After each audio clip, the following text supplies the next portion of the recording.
Imagine being a kid from Newark, New Jersey with a dream to one day be a gold medal Olympic boxer.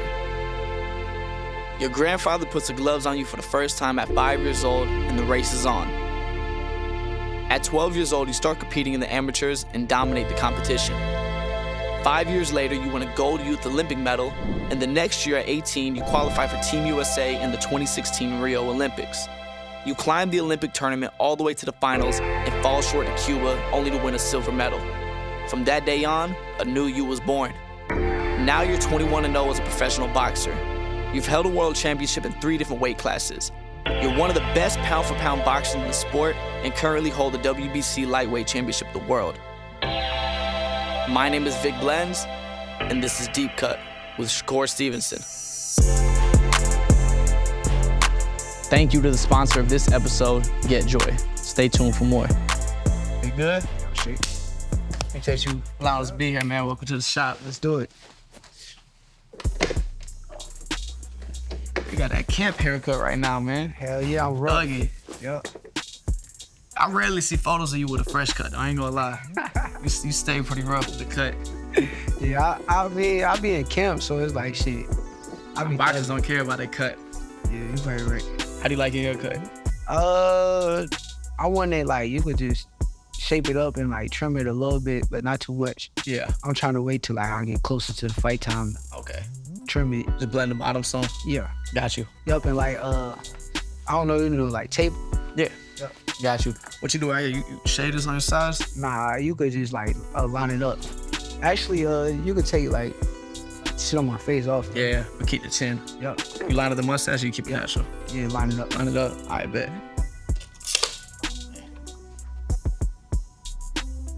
From Newark, New Jersey. Facts. I've never been there. I don't think I've ever really even been to New Jersey. For real? But for somebody that's never been to Newark or have heard of it, what is the city like? It's a real tough city. It's a real tough city. Thing about Newark, I appreciate Newark because Newark kind of made me like who I am today. But it's a real tough city. I think that if you can make it in Newark, you can make it anywhere. That's how I feel. You grew up with a big family, man. So you got 8 brothers and sisters. What was the household like for you? I'm the oldest, so like, I mean, I love it. I ain't gonna lie. I think that was like something that I love the most, having like a big family. But the household, it was fun. Had to make sacrifices and stuff, but other than that, shit, I enjoy having a big family. You like being big, bro? Yeah, I love being big, bro. I think that's like, know your siblings love you. Yeah, I don't know what I'd do. Like if I had a big brother, like I'd probably lose my shit. For sure.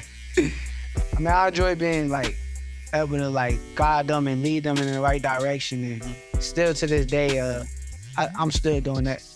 How did being from Newark define who you are as a person?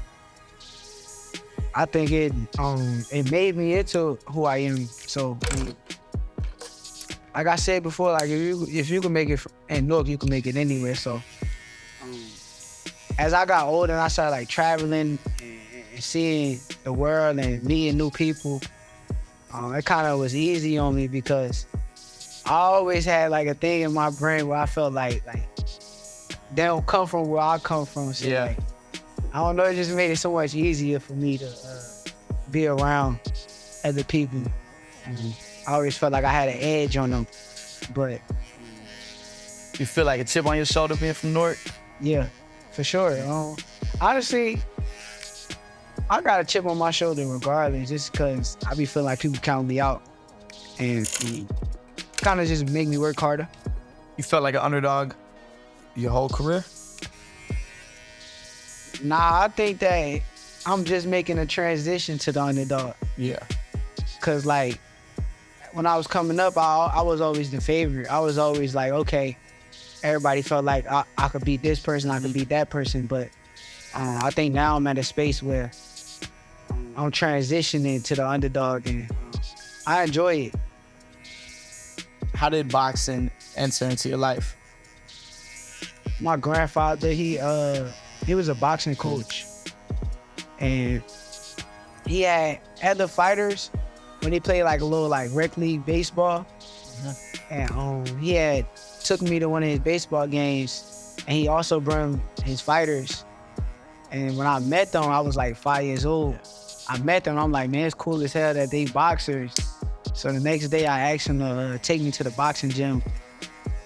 I just fell in love with it. Well, Lee Moses, man, the legend. Yep. Elite Heat boxing gym. Yeah. Did my research, man. What was Elite Heat like? That wasn't even our first like gym. What was the first joint? Our first gym was Elite, but I started off at like, when I was 5, I started off in first class. That was a boxing gym. My grandfather just was training fighters. Then we got our own gym, and it became Elite. Then it was this Italian guy, his name Vito. He had Heat boxing gym. Yeah. And somehow we collabed, and they put a gym together, and it became Elite Heat boxing gym. And I spent a lot of my years there coming up. What kind of trainer was your granddad? Honestly, like, Was he tough on you? sometimes he'd be tough on me, but a lot of the time he wasn't. So like, I watched like other little kids' fathers and like uncles and grandfathers. They be on them hard, like they'll be riding them like the whole time. And like, with my grandfather, he kind of like allowed me to pick boxing for myself. He kind of allowed me to enjoy it myself. He ain't kind of like force it on me. Yeah. And I appreciate him for that. I think that kind of helped me develop into the fighter that I am today. He put the gloves on you at what, 5 years old? Yeah. So being pushed into a sport that young and having your grandfather put you on, when did your own passion for it start to grow? He played a part for like when my passion started. To grow at a high level, I think I had went and played football. And when I played football, we won every game, but we lost in the championship. And I remember the game that we lost, the game when the touchdown that they won on us, I took my helmet off and I like start crying, and I'm just sitting on the field crying. And my grandfather walked up to me, he said, in boxing, you have the power whether you win or lose. And in football, you can lose because of your teammates. You can lose because of your coach. You can lose because of somebody else made the wrong decision. But in boxing, it's mano y mano. And from that day on, I kind of like realized, okay, I don't like losing, and I love boxing already. Yeah, I'm gonna just stick with boxing. I got all the power in the world and the control whether I win or lose. So I just stuck with boxing from there on out, and that became like a passion for me. Yeah, I always played individual sports. I ran track and cross country first. You know, nobody could run for you. Yeah. I started boxing when I was a junior in high school. And that was really it. Like, if I was gonna lose in this world, if I'm ever gonna lose, it's because I'm gonna lose my way. Facts. I'm not gonna lose because of somebody else's decision. Facts. Or what they envision I should be doing. I'm gonna lose because it was my destiny, it was my choices. Facts. All right, y'all, let's take a quick break from this episode to thank our DeepCut partner, GetJoy. GetJoy is a dog wellness platform with gut-healthy nutrition at the core of what they do. They make products that prioritize your dog's health just as much as you do your own, so you guys could have more time to create joyful memories together. They work with expert veterinary nutritionists to make science-backed fresh freeze-dried meals, superfood treats, and chews made with real quality ingredients that are optimized for your dog's health. GetJoy goes beyond the bowl with the preventative supplements, 24/7 accessible televet care, and even smart collar technology, all designed for you to create an easier daily wellness routine. This is all for you and your dog to live a healthier, happier, and longer life together. I've been adding GetJoy's fresh and freeze-dried food to the top of every one of Russ's meals so far, and he's been in love with it. Developed by PhD animal nutritionists, the beef and the chicken recipes are developed with quality ingredients. The fresh and freeze-dried meals are scientifically proven to optimize your dog's gut health, immunity, and vitality. Put your dog's health first with GetJoy's fresh and freeze-dried meals. You can get 60% off your first auto-ship box by using the code VIC60, and you can do that by clicking the link down below.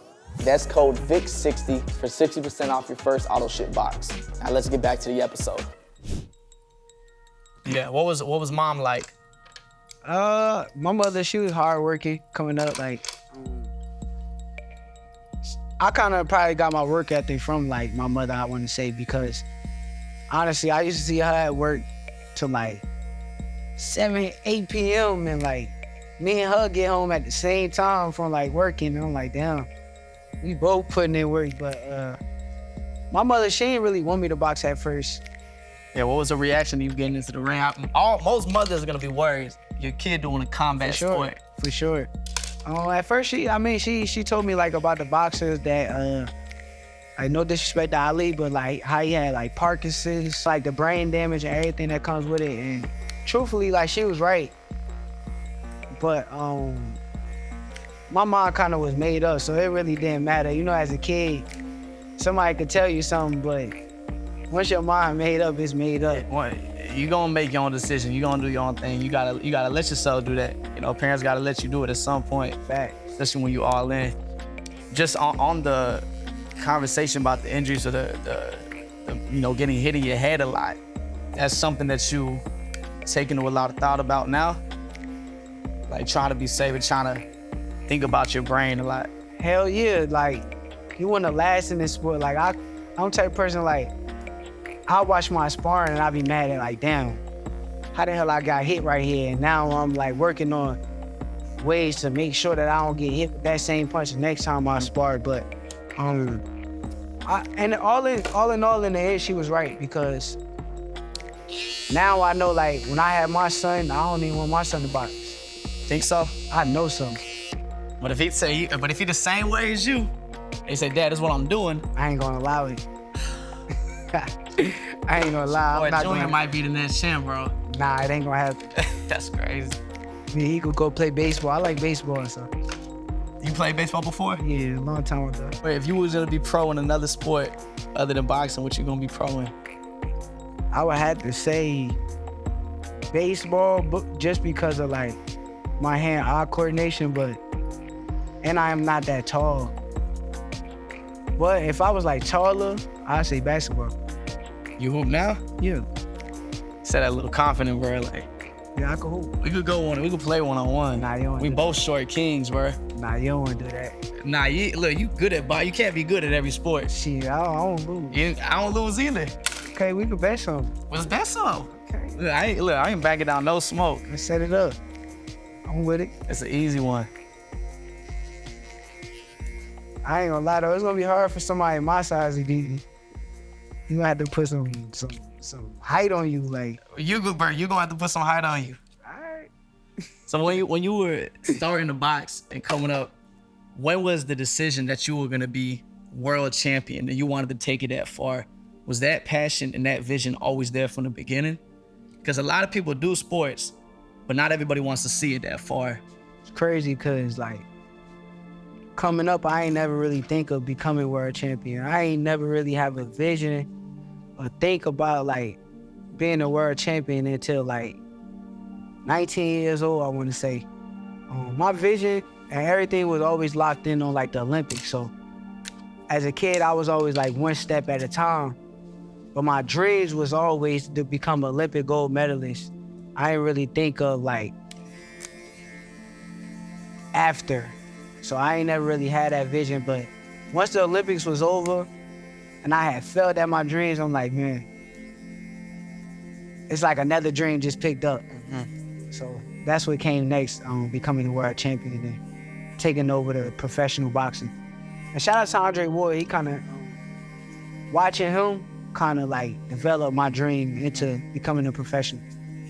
Yeah, when I was fighting amateur, I was in my gym in Fayetteville, North Carolina. When you qualified for the Olympics, we had your poster in my gym. For real? Yeah, bro. So it's just super full circle to be here with you, because I used to box in the gym and look at your poster on the wall, and you was the American fighter for us in the Olympics. So why was respect? Yeah, bro, it's dope, man. So why was the Olympics such a goal for you? Because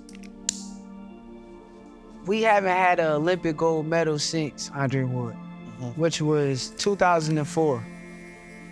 And that kind of like woke up my competitive nature. Like, it kind of like had me think like, okay, I gotta be the one to go get the Olympic gold medal, man.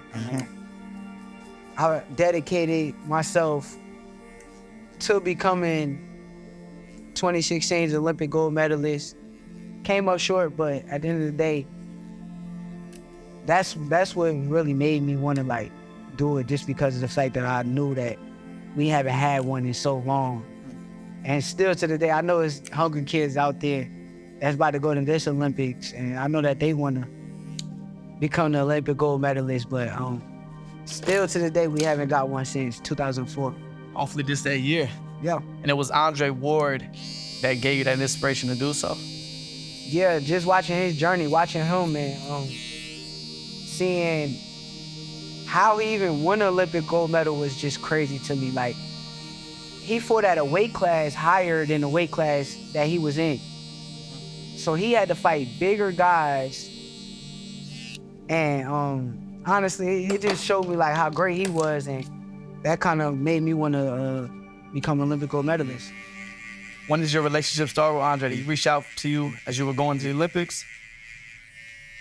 Dre was my favorite boxer around that time, but honestly, it was before I was going to the Olympics. I want to say it was a kid from my gym that was sparring with him.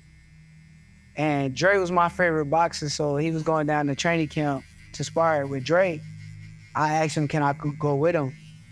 And when I went with him, I kind of got to watch them spar each other.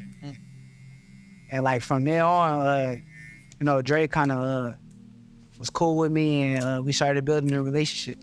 What do you think you learned the most from Andre? Stay humble. Stay humble. I think that, and stay dedicated.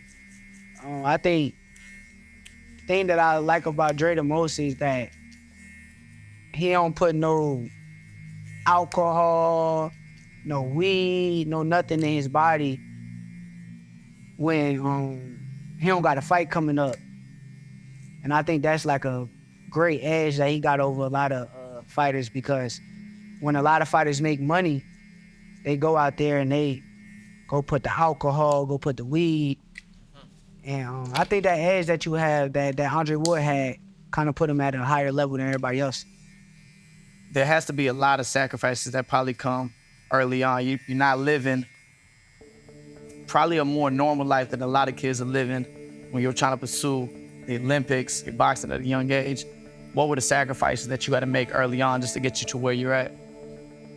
I wasn't really able to go like hang out with my friends a lot and go to like parties and just be involved in all of the things that I had going back home.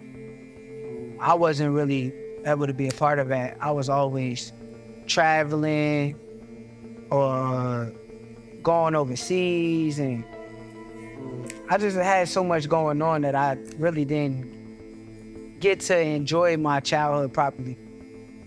Do you ever look back and wish it was different at all? Nah, I don't think I missed out on nothing. I think that, I remember after the Olympics, I kind of had a time where I got to go like celebrate and go party and go do a whole bunch of stuff, and I ain't felt like I missed out on nothing. When you look back at the Olympics, because you always talk about how much of a turning point it was to you, what did you take from the loss? That I don't never want to lose again. With the Olympics, I think I kind of beat myself. I think that I was very hungry leading up to like the Olympic trials and a lot of the tournaments that was going on. But I think when the Olympics got closer, I got too comfortable. And I think that it kind of followed me for the rest of my life, that now that I know, don't rest until it's all over. You can't get comfortable at all until the job is done. And, that's what I know now, and I think it's gonna follow me for the rest of my career. When you think about losing, like, what is it inside of you that you feel? Because I think at some point, I think losses are something we all gonna have to face one day. But when you think about it, that's something I always hear you say in every interview and anytime that you speak, is you hate losing. I hate losing too, but what is it that does to you mentally? When I lost in the Olympics, it felt like it was a funeral. Like, you know how like you go to a funeral and it's just like a sad day. Your stomach's sick. Yeah, like everything just bad. Like your whole family sad. Like honestly, when I was lost in the Olympics, it felt like that kind of day. Like I couldn't believe it. Like my everything was just off. Like everything is like, man, what the heck? Like what's going on? Like it's just like a feeling that you don't never even want to feel again, you know. That's the reason like, I barely even want to even like attend the funerals, cause I don't know, I don't like that sad feeling. It's terrible. Yeah. But that's how losses feel like to me. Like losses feel just like that. Like it's a similar effect. But in boxing, like if I lose like basketball game, it ain't the same thing. Like, of course I don't want to lose, but when it's like something you like giving 100% to, and it's like your passion, your love, and shit, that's a pain that you don't want to feel. For sure. I guess just looking at your record, 21-0, does the O matter to you more than chasing greatness? No, because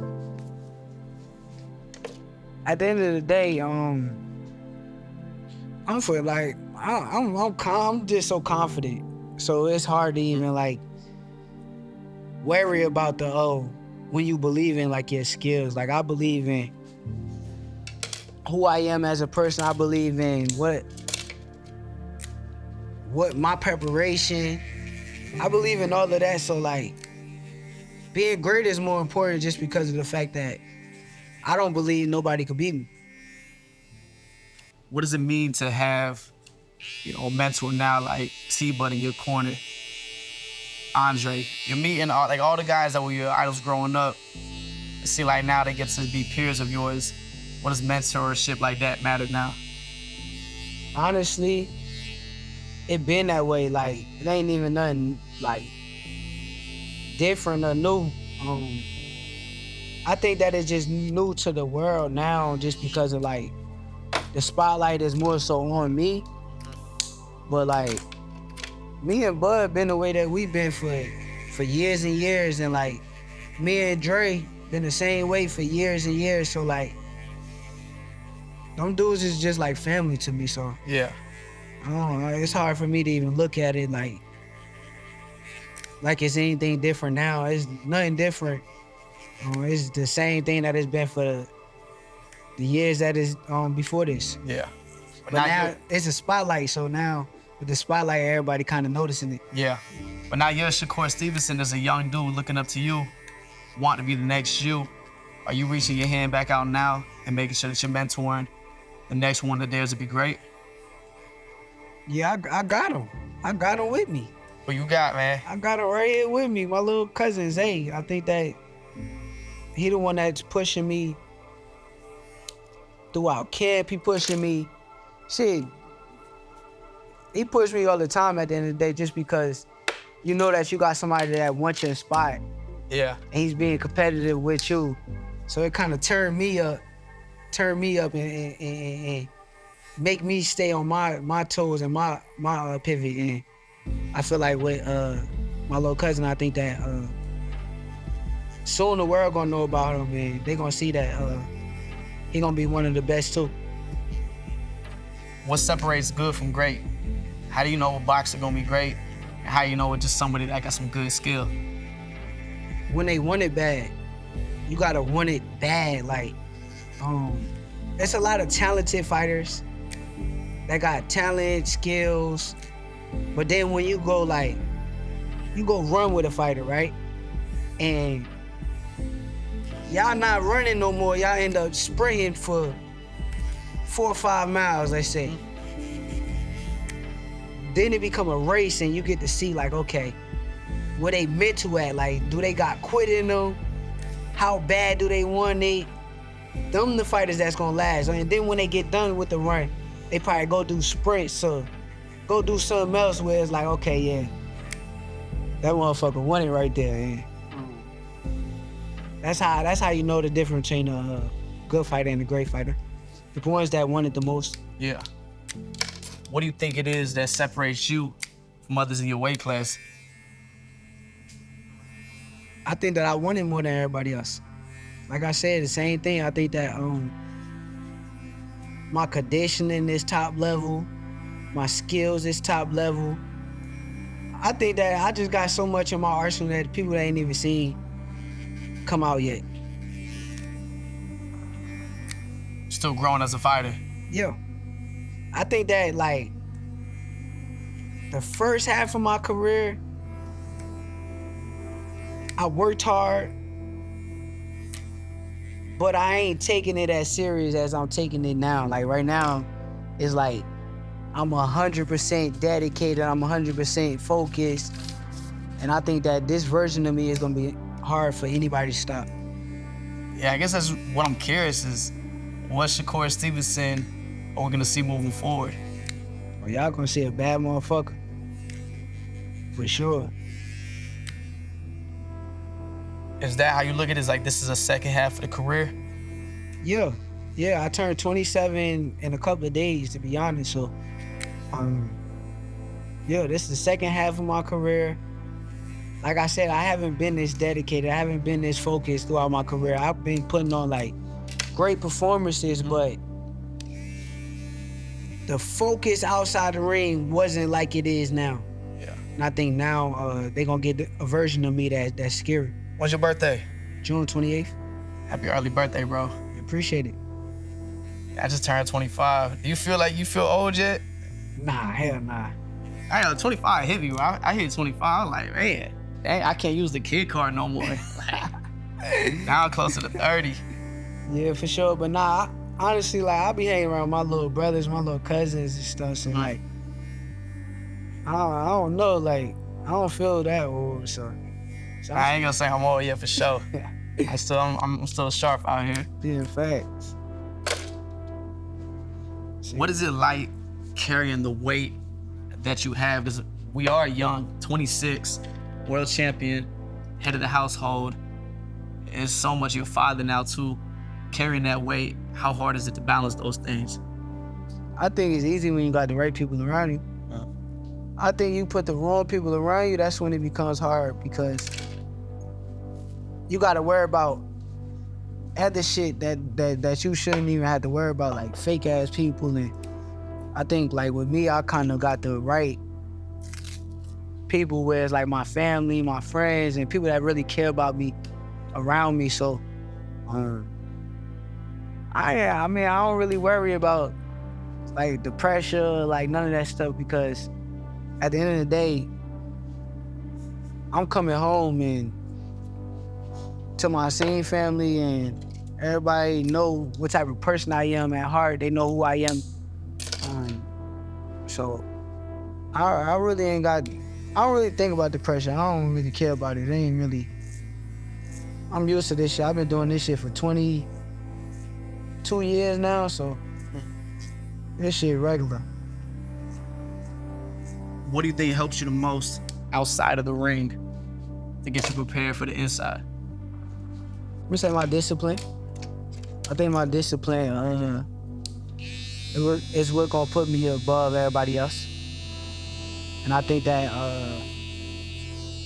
me being dedicated and disciplined when I'm outside the ring, it transitions to, like, what happens inside the ring. Yeah. When you say you have tons of big fights in the ring, what do you think is your hardest fight outside of it? Hardest fight outside the ring? And something that you work out for yourself that maybe isn't related to boxing, but still takes a lot from you. Being patient. I think patience is, like, me learning patience is what's been helping me get through everything that I'm going through now. Like, I think that when I was younger, I kind of wanted to move so fast and everything be so quick, but now it's like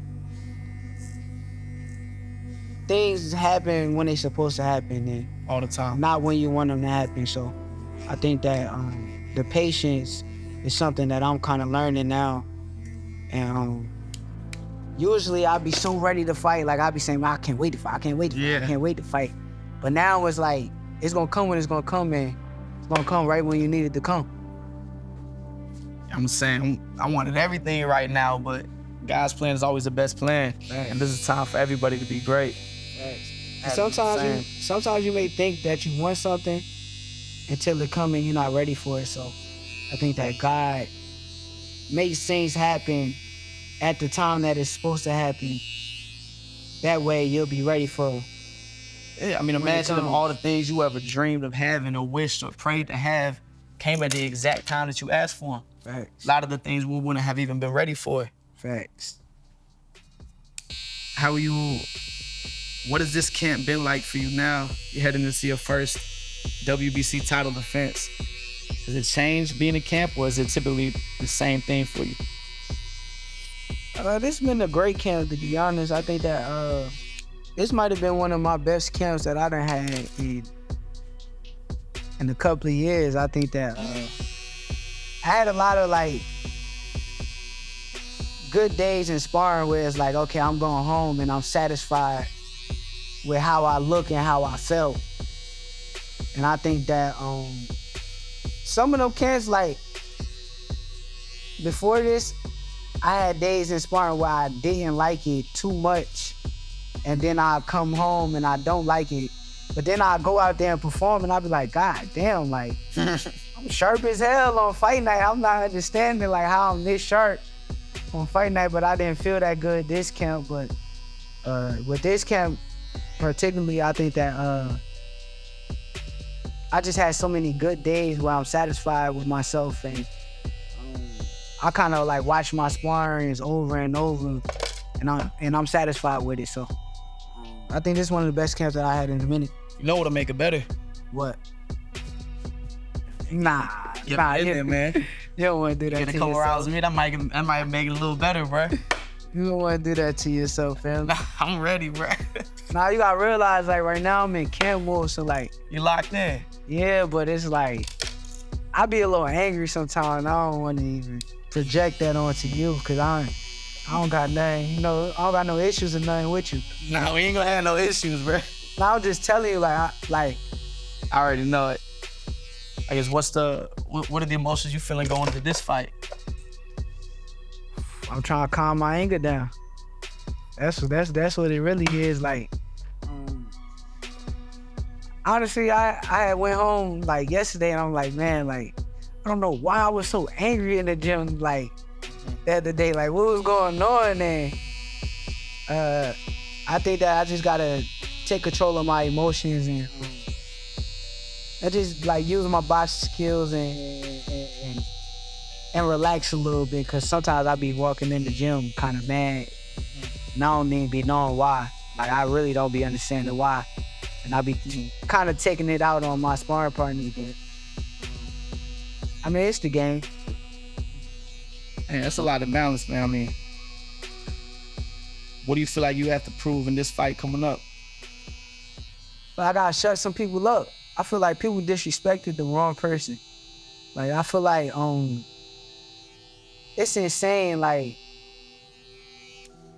when you got a fighter like me with the abilities that I got and the things that I can do, how certain fans don't appreciate the greatness that I got within. Like, it's several different sides of me that I can show. Like, it's been nice that I go in there, I beat somebody up, standing right in the pocket.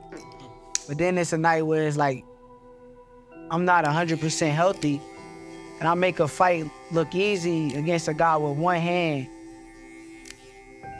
And it's a lot of shit being talked about me, so honestly, I just want to go in there and show them, like, y'all talking about the wrong person. Like, the way that they talk about me, they don't even be making sense. Yeah. How do you predict your fight with Artem? Harutyunyan going, man, July 6th. I want blood, but hopefully he tough. Hopefully he tough. He could take what's coming, because I'm going straight at him. I make sure tail out right first, man. I gotta make sure shit come out crispy, man.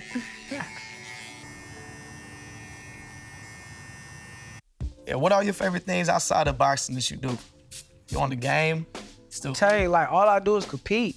Like, all I do literally every day of my life is compete at something. I'm probably playing ping pong, basketball. I see the table in there. Yeah, I'm nice. And run it after this. Okay, you know how to play ping pong too?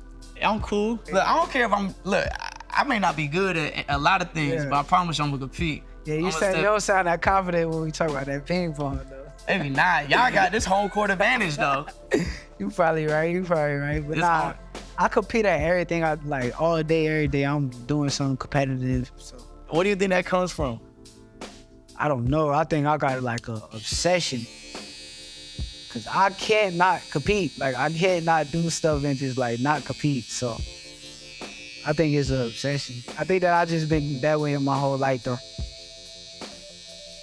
Yeah, I am competitive. Like I don't like leaving nowhere unless I leave with a win or something. Facts. If it ain't ping pong, we gonna have to play rock, paper, scissors, shoot or something. I gotta leave winning at something. I don't like games like that because it's like, it's luck. I know you had talks early this year about retirement. I'm sure a lot of that just comes from the frustration of the business of boxing. How hard is it when you're trying to be great, you're trying to get these fights in, but maybe on the back end, we can't see what's going on. I'm sure it's hard to make these fights happen. Honestly, yeah, it definitely came from like the business of boxing. But I felt as though like, and I still feel as though I think that I ain't gonna say no names or nothing, but I think people blackballing me and they purposely like trying to keep me out the mix and not give me the opportunity that I deserve. But like I said, that's when patience come in me. When the time is right, everything gonna happen the way it's supposed to happen. It's also control what you can control. Yeah. Nobody gonna stop what God got planned for you. Fact. You've been gifted your whole life. God got a plan to see you be great, man. Fact. And can't nobody stop that. Fact. Was the business of boxing something that you had to learn? Or was it just catch you by surprise when you become a pro?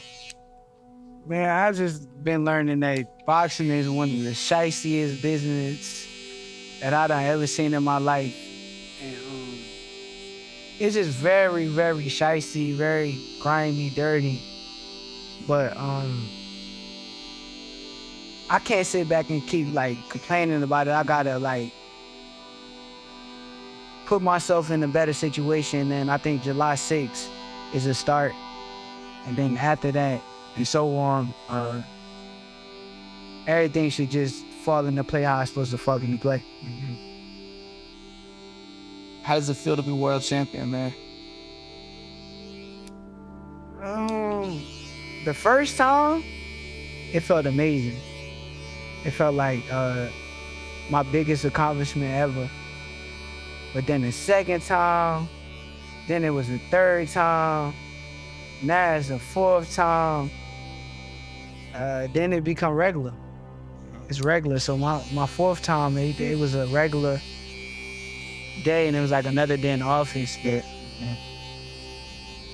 hopefully that, I guess I just got to get new accomplishments and become like undisputed or something. I think that probably would feel better than just, becoming world champion now. What is the vision for you? Is it that to become undisputed? Yo, I think at this 135 weight class, I want to be undisputed champion of the world. That would can happen. For sure. What do you want your legacy to be remembered as when you leave the boxing game? One of the best boxers to ever do it. It's really hard to say like the greatest boxer, because that's always gonna be like an opinionated subject. But I definitely want to go down as one of the greats, and I want to be in everybody's top 5 for sure. Top 3, top 5. What do you think makes one of the greatest boxers? What do you think that consists of? Being the best. I think you gotta I think like, for example, like with Bud Crawford, like his situation, I feel like he been one of the best, been one of the greatest boxers to do it, but he just had the opportunity and needed the opportunity to show it. And I think with Errol Spence, he was the right guy to be there to show how great he truly was. And I think with me, all it takes is the right fight and the right person. What do you think that fight's gonna be for you at 135? Tank. I think me and Tank is the fight, and I think everybody think that I can't do it, so I love that part about it. What were your thoughts on the fight that we had this last weekend, Freddie Martin versus Tank? I thought it was a professional fighter versus an amateur, and like people not gonna understand what I mean by that, but I think that Tank was more so a pro and Frank was an amateur, and I felt like it's like, for example, like when I'm in the gym with like the amateur kids and stuff, in the early rounds I'm just letting them waste their energy and tire themselves out. Mm-hmm. And then once you see that they tired themselves out and they weak, now you step up the pace and you step up, you start picking it up on them. And I think that with Frank and Tank, from round 1, he was already beat because he went out there and he wasted all his energy. And then round 5, his punches was like done up. He ain't had no more left. And Tank kind of seen that, and he went in there and got rid of him. Guess how does it feel watching that fight happen? We know you sent contract to Frank before, chose not to fight you, got his fight with Tank, and I know that's a matchup that you want to see happen. I think it's just a business at the end of the day, just because now I don't think that Tank offer was on the table when he turned it down, but I think that he got blessed with a business move that may or may not pay more, but at the end of the day, I think it was gonna be the same results for him regardless. So yeah. You still think Frank Martin's an opponent you want to see? I mean, if he want to do that to himself, then so be it. That's all on him. But I would suggest him to go get himself together before jumping in the ring with me. Might burn a little bit.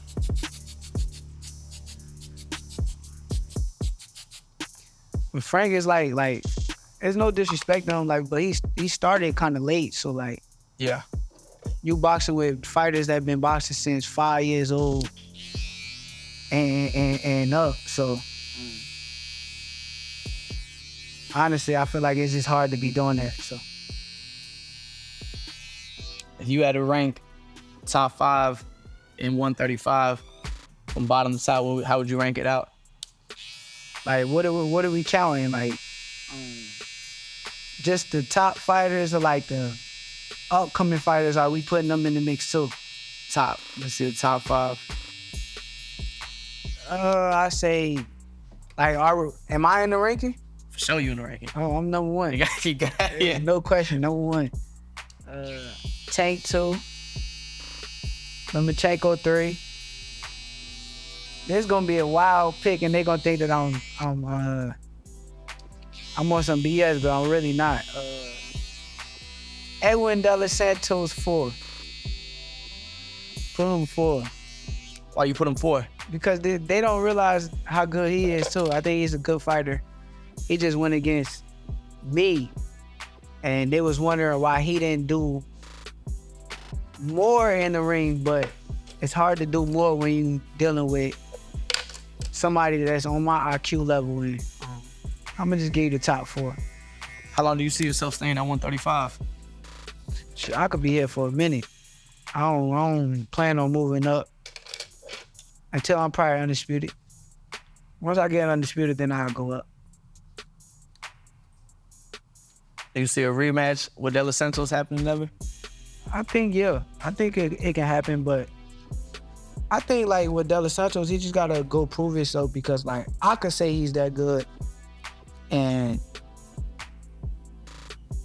the world probably feels different, but I think that if he proves himself, we can get it in again. I think that he kind of didn't do himself no justice with, like, not letting his hands go with somebody that got one hand. I guess that's what I was thinking when I was watching the fight. Is that yes, the IQ that you was talking about, watching the fighter only had one hand.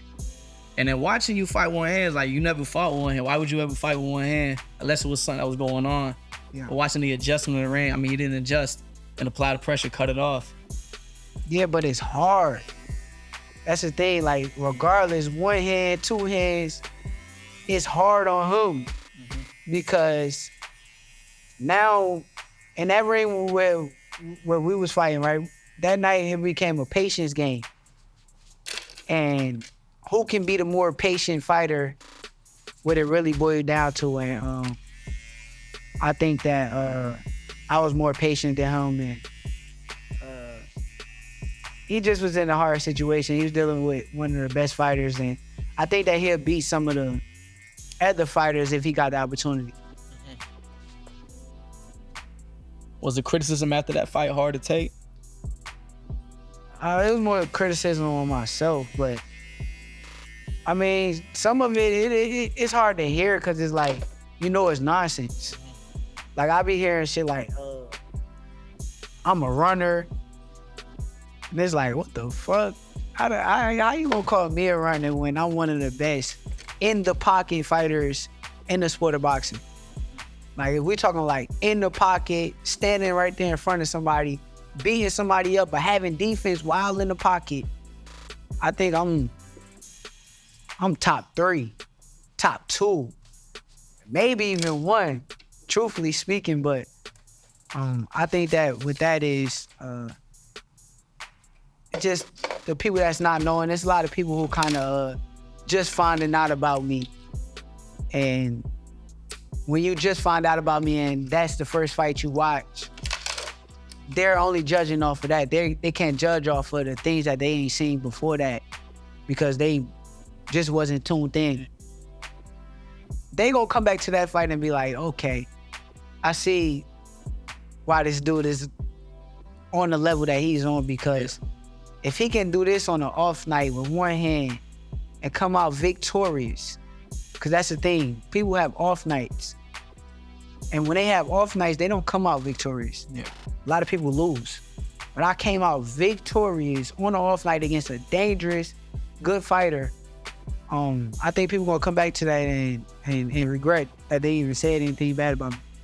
You want me to trim this down some? Oh yeah, you can trim it down some.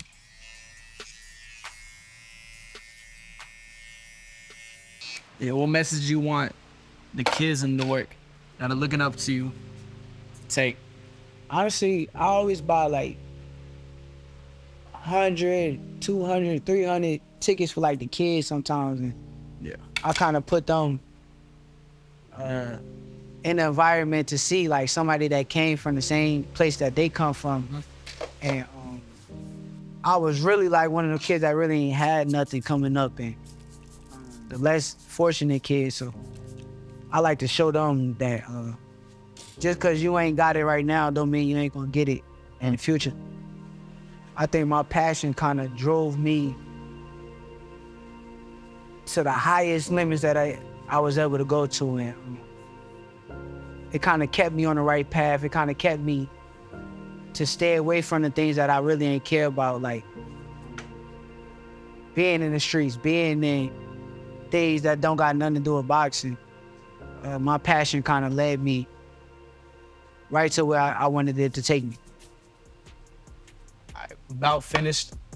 I got a couple of quick questions for you. It's called Quick Cuts, presented by GetJoy. So these are quick questions. You get quick thoughts on them. All right, who was your childhood celebrity crush? Childhood celebrity crush, for sure, Lauren London and Megan Good. That's two greatest right there. Two of the greatest right there. Dream vacation. Probably Puerto Rico, because I ain't never been there yet, and I'm Puerto Rican. My dad Puerto Rican. I have Puerto Rican too. Sure. I gotta slide to Puerto Rico. Yeah, I need to, for sure. Dang, I can't leave been there. You ain't been there yet. Nope. If you was trapped on an island, you had one person with you, who you gonna have and why? My shorty, Lyric. Oh, come on now. What y'all going? See, y'all got the survival skills, both of y'all together?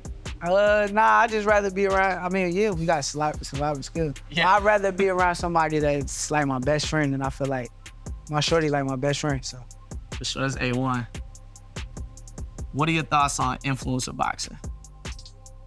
I got no issue with it.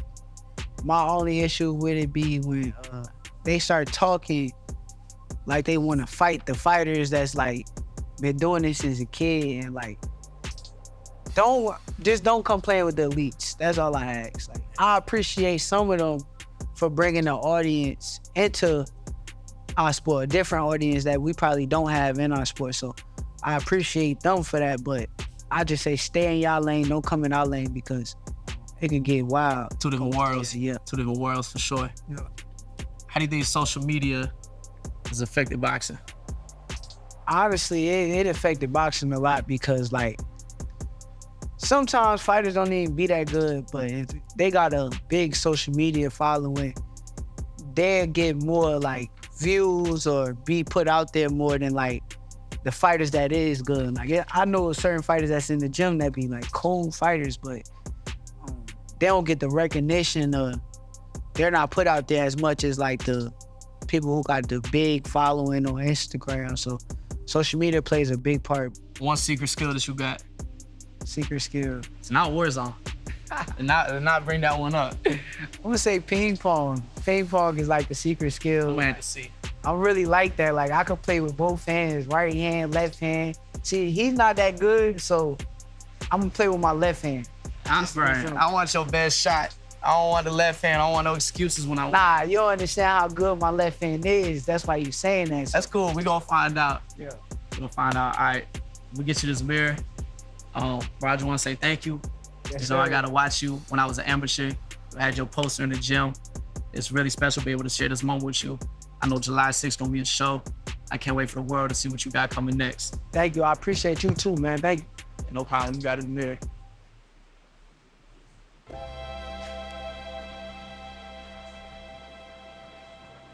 It's fire. See that? Hell yeah, that's fire. Ain't the table right. Appreciate you. Man, love, bro.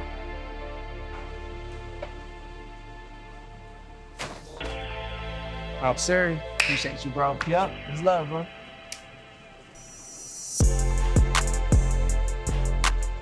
It's Shakur Stevenson here. I fight July 6th. Let's work. I'm going in there to put punishment on my opponent, and just tune in. I'm going to put a crazy performance. Yo, I just want to give a thank you to Shakur for getting on the show, sharing your story, being vulnerable, and inspiring all of us. Being a young amateur boxer and seeing you make it to the Olympics was one of the most motivating things that we could have saw. I know God got great things planned for you. July 7th is going to be a movie. It's going to be a movie every single fight after that, man, so it'll be great. Can't wait to see what you got coming next. Yeah, he thought it was gonna be easy. Oh my God. Thanks a lot. Sorry about that.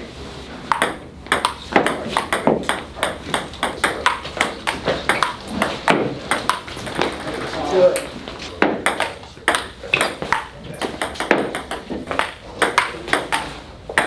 Ah, 15-10. Ah, 19-15. Come on, cool. All right, yeah, 4 point, right? Point 15. My sir?